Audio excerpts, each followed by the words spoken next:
This news is funded by viewers like you. Please support our work at democracynow.org/give. This is Democracy Now!, democracynow.org, the War and Peace Report. I'm Amy Goodman in New York, joined by Democracy Now! Co-host Juan Gonzalez in Chicago. Hi, Juan. Hi, Amy, and welcome to all of our listeners and viewers across the country and around the world. On May 15th, Lily Greenberg Call, a special assistant to the Chief of Staff at the Department of the Interior and a political appointee of President Biden, resigned from her position in protest of the administration's policies in Gaza. In doing so, she became the first known Jewish appointee to resign from the Biden administration over Gaza. In a 4-page letter of resignation she released publicly, Greenberg Call wrote, quote, "I can no longer in good conscience continue to represent this administration amidst President Biden's disastrous continued support for Israel's genocide in Gaza," unquote. Lily Greenberg Call chose May 15th as the date of her resignation because it marked the anniversary of the Nakba, Arabic for catastrophe, when up to 900,000 Palestinians were driven from their homes and displaced in 1948 during the founding of Israel. In her resignation letter, she wrote, quote, "Nakba and Shoah, the Hebrew word for Holocaust, mean the same thing, catastrophe. I reject the premise that one people's salvation must come at another's destruction. I am committed to creating a world where this does not happen, and this cannot be done from within the Biden administration," she wrote. Lily Greenberg Call joins us today in our New York studio. Lily, welcome to Democracy Now! Thanks so much for joining us. If you can talk about the significance of the date you chose and why you have decided to resign. Thanks for having me, Amy. So, as I said in my resignation letter, Nakba and Shoah mean the same thing. I was raised with a fairy tale about the Nakba. The Nakba was something that I was not really told about, and if anything, it was minimized and trivialized. Was raised with this idea that Israel was a land without a people for a people without a land. And so if there's no Palestinian society, if there's nothing to be destroyed, then there's nothing to mourn. So I felt as a Jewish person that it was particularly important for me to acknowledge the significance of the Nakba, and the Nakba that has never really ended, that continues to this day. And as I mentioned, there's something devastating about the parallels between, the same word, Nakba and Shoah, and the idea that what many Jews see as our salvation in the formation of the State of Israel came at the expense of Palestinian freedom. And so I want us to reject that premise, the idea that Jewish safety and Palestinian freedom are at odds with each other, and understand that any system that requires that, requires the oppression of one people for another, is inherently unsafe. And could you tell us, how did your Jewish faith lead you to make this decision?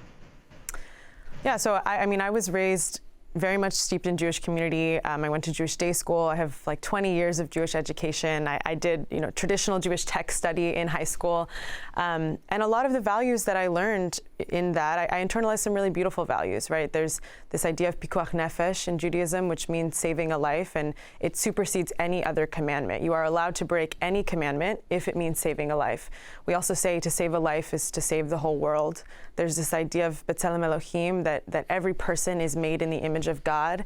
And so those values, in addition to the fact that Judaism is really steeped in a justice-oriented ethos, that we fight against authority. Jews have been the victims of injustice, of legal injustice, of violence, of persecution, of displacement throughout our history, right? So I feel that I am really living in my Jewishness, in the essence of what I was raised with, by standing up for Palestinians and by demanding their freedom. And your views on the Israeli state have evolved over the years. In 2019, as a college student at UC Berkeley, you served as president of Bears for Israel, which is affiliated with AIPAC, the American Israel Public Affairs Committee. Can you talk about the evolution of your views? Yeah, of course. So, as I mentioned, I was raised deeply involved in Jewish community, and within that community, it was very pro-Israel. There was no daylight between being Jewish and support for the state of Israel in the community I was raised in. And I also, I believed in Israel as, like I said, the sort of salvation of the Jewish people, the way to protect Jews from anti-Semitism. And I grew up experiencing anti-Semitism from non-Jewish people in my life and in communities. And so it was really powerful for me to advocate for Israel. But I would say, as I got a little older, over the past 8 years or so, two things started to happen at once, or at the same time. So the first was that my world started to expand. I was able to get to know Palestinians, Palestinian Americans. I worked with some Syrian Palestinian refugees in Greece. I saw for myself some of the injustices that Palestinians face in Israel-Palestine, the checkpoints, the system of apartheid, and started to, they didn't feel in alignment with my values, right, and with the kind of country that, the kind of world that I want to live in. So that was happening. I also studied Arabic and just, had all this exposure to Palestinian culture and life. And at the same time, the coalition of people that I was, advocating for Israel with through AIPAC started to move to the right. As Trump came to power, as the Israeli government shifted to the right, and I started to see these people who I had spent years doing pro-Israel advocacy with, in particular, the evangelical Christians, support Trump and support right-wing fascists here in the United States, and people who were, aligning themselves with white supremacists and anti-Semites, right? And so I started to realize, okay, maybe these people aren't here because they're invested in Jews and Jewish safety, that there wasn't, they couldn't care about us if they were aligning with people who were so clearly anti-Semitic and harmful to my communities. And so both of those things together led me to this realization that I had been told a lie, right? And that the status quo is untenable. And that not only is it devastating for Palestinians, right? But I think October 7th made it very, very clear that it also doesn't keep Israelis safe.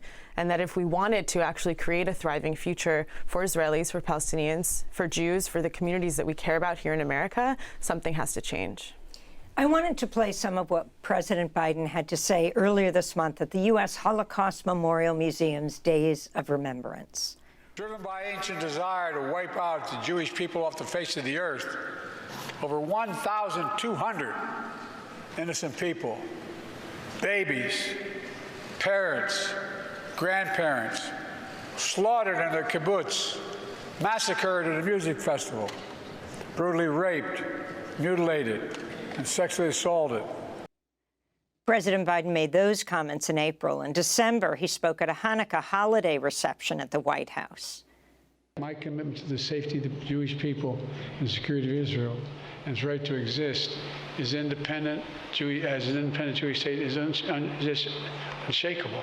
Folks, were there no Israel, there wouldn't be a Jew in the world that was safe. Were there no Israel. Greenberg Call, your response. I don't think Jews are safe right now, and I don't think it's, I think that part of that is the status quo in Israel. And what makes Jews less safe is these comments from President Biden. I think, continually using this message of Jewish safety as a smokescreen for Israel's slaughter of Palestinians makes Jews less safe. It enables anti-Semitism. And I just want to say that, of course, what Hamas did on October 7th is atrocious. There were people in my community, among those people that he's speaking about. But it's very clear that the Israeli government is not prioritizing bringing the hostages home. If they cared about that, they would not be bombing the densely populated area that they're in.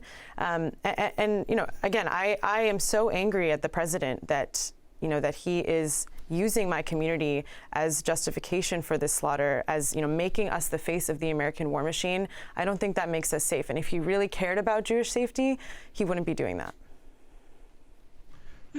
I wanted to ask you what the reaction has been among your former colleagues in the Biden administration. You worked both for Kamala Harris and for President Biden. What's your sense of the people within the bureaucracy of government, how they're feeling about the continuing American support for Israel's war in Gaza? There's widespread sentiment within all levels of the administration and all agencies that the president's continued support for Israel's assault on Gaza is disastrous. It's disastrous for American foreign policy, for sentiment towards Americans abroad. It's disastrous here at home. And it's very devastating that the leadership of the administration is not only not listening to their colleagues, but to the majority of the American people who want a ceasefire, who are horrified by what's happening in Gaza, and who've made their voices very clear. Talk about the power of AIPAC right now, and do you think it's diminishing, the American-Israel Public Affairs Committee? And also, do you feel that the consensus, the Democratic establishment consensus, is breaking at this point? On the one hand, you have these massive protests across the country. President Biden saying, no, he's not listening to them.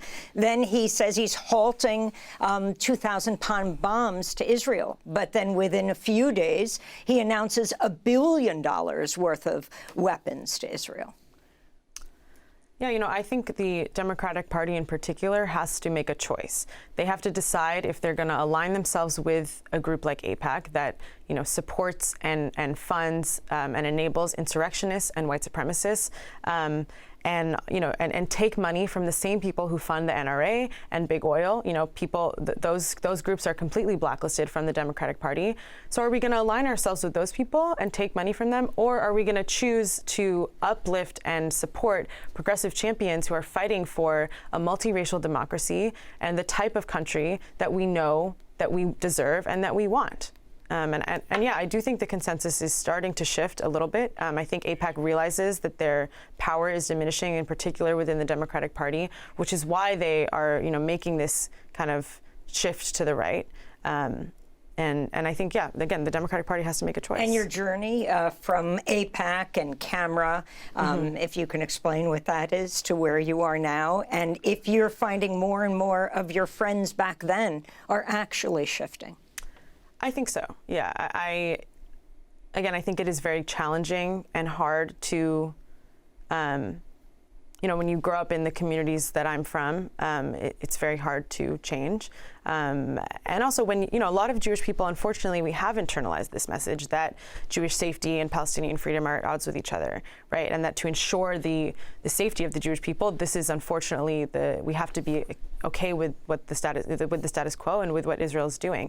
And I understand that. I understand our fear of annihilation after the Holocaust. I understand the fear of anti-Semitism. I feel it in myself. But we cannot let that fear blind us and trick us into somehow thinking, into accepting the slaughter of Palestinians. And I really urge people in my community to think about what it means for us to accept that and to be the face of that. Finally, the response within the Interior Department. I mean, the Secretary of Interior is the first Native American cabinet member, first Indigenous cabinet member, the former New Mexico Congress member, Deb Haaland. Her response. Yeah, I mean, a lot of folks that I know across the administration have been supportive and understanding. Like I said, there's widespread dissent and sentiment within the administration that what the president is doing is disastrous. And, I'll say that I may no longer be in the federal government right now. I might not be in this administration, but I do feel that I am here upholding my oath that I took to serve the American people, to listen to them. And I'm fighting for a country that we deserve, for a shared future for Israelis and Palestinians, and for our communities here in America. And I don't see that the president is doing that. Lily Greenberg Call, thanks so much for being with us, the first known Jewish political appointee to resign over President Biden's policies on Gaza. She'd been working as special assistant to the chief of staff at the Interior Department. She also worked for Biden's election as well as Kamala Harris's. Democracy Now! Is funded by viewers like you. Please give today at democracynow.org/give.